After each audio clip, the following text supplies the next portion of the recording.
একজন সুফি সাধক তার গ্রামে বহুল প্রচলিত এবং প্রসিদ্ধ ছিলেন এবং সারা দিন উনি আল্লাহর ইবাদতে মগ্ন থাকতেন। যখন উনি আল্লাহর ইবাদতে মগ্ন থাকতেন, ওনাকে কেউ ডিস্টার্ব করার সাহস পেত না। উনি এত আল্লাহ প্রেমী হয়ে গেছিলেন। হঠাৎ করে উনি যে গ্রামে থাকতেন সেই গ্রামে বন্যার প্রকোপ দেখা দেবার জন্য বিভিন্ন একটা ইঙ্গিত লাগতে লাগলো। ঝড় বৃষ্টি, নদীর বাঁধ থেকে জল আসা, সমস্ত কিছু এই ঘটনাগুলো ঘটতে লাগলো। যখন লোকাল প্রশাসন দেখলো যে এবারে এলাকা জলমগ্ন হয়ে যাবে, তখন কিন্তু ওই গ্রামের সমস্ত লোককে ইভাকুয়েট করা শুরু করলো।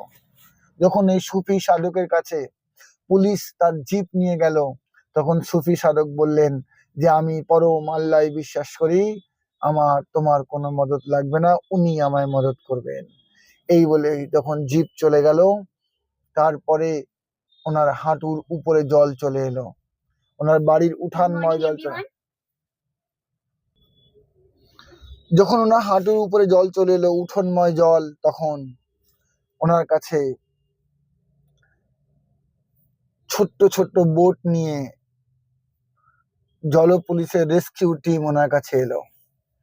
উনি বললেন এখনো আমি অনড় আমার বিশ্বাসে, আমার আল্লাহ উপর থেকে কাউকে না কাউকে পাঠাবে। এমন সময় দেখা গেল যে উনি বাড়ির ছাদে উঠতে বাধ্য হলেন, কারণ সকলের বুক বরাবর জল হয়ে গেছে। তখন উপর থেকে হেলিকপ্টার এলো, বললো উঠে আসো, আর দেরি করো না, কারণ ইঙ্গিত খুব খারাপ, বাঁধ পুরো ভেঙে যাবার অবস্থায় চলে এসছে, আপনি কোনো মতে ওখান থেকে আর বেরোতে পারবেন না। হেলিকপ্টারের দড়ি ফেলা সত্ত্বেও উনি তখন বললেন না, আর সম্ভব নয়, আমি এখনো ওনাকে বিশ্বাস করি, আমি তোমাদের সঙ্গে যাব না, তোমরা আসতে পারো। এমন অবস্থায় উনি যখন ছাদেও জল চলে আসার অবস্থা, তখন উনি একটা সাঁতরে গিয়ে বড় গাছে উঠে পড়ে।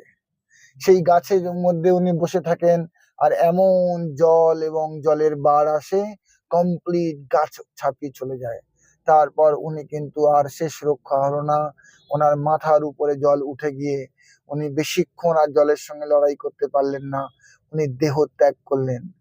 সঙ্গে সঙ্গে ওনার ঈশ্বরের সঙ্গে, সেই আল্লাহর সঙ্গে দেখা হলো, আর ওনাকে অভিযোগের স্বরে ও বলতে লাগলেন, উনি ওই সুফি সাধক কিনা, যে আপনাকে আমি তো এত ইবাদত করেছিলাম, আপনার প্রতি তো আমি এত ভরসা করেছিলাম, আপনি কেন আমার মান রাখলেন না, কেন আমাকে সাহায্য করলেন না?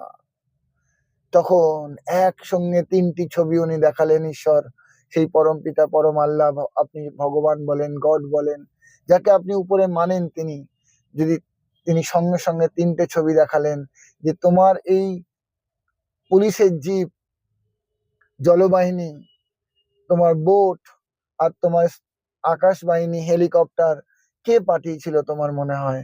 আমি তো ওদের মনে খবর দিয়েছিলাম, ওখানে আমার একজন প্রিয় বান্দা আছে, যাও তাকে তুলে নিয়ে এসো, তাকে বাঁচিয়ে ওঠো, তুমি আমার সাহায্যের ইশারায় কেন দেখতে পেলে না?